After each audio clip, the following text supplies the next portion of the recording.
كلمات ليها نفس النطق بس معناها مختلف.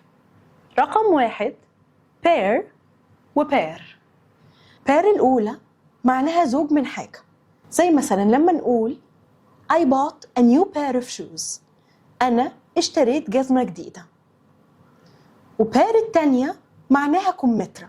I hate pairs. أنا ما بحبش الكمثرى. رقم 2 peace وpeace. peace الأولى معناها سلام. Everyone wishes for world peace. الناس كلها بتتمنى السلام العالمي. وpeace التانية معناها قطعة أو حتة. Can I have a piece of cake؟ ممكن آخد حتة كيكة.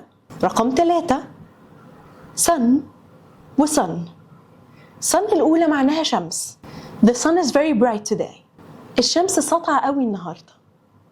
والsun التانية معناها ابن. He is very proud of his son.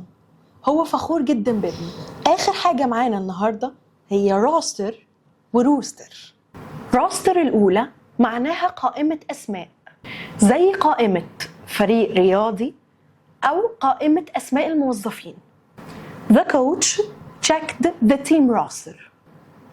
المدرب بص على قائمة الفريق. وروستر التانية معناها ديك، وفرقها طبعا ما بينها وما بين روستر إن روستر بتتكتب بأو واحدة في حين إن روستر بتتكتب بدبل أو. The rooster crows early in the morning. الديك بيصبح بدري.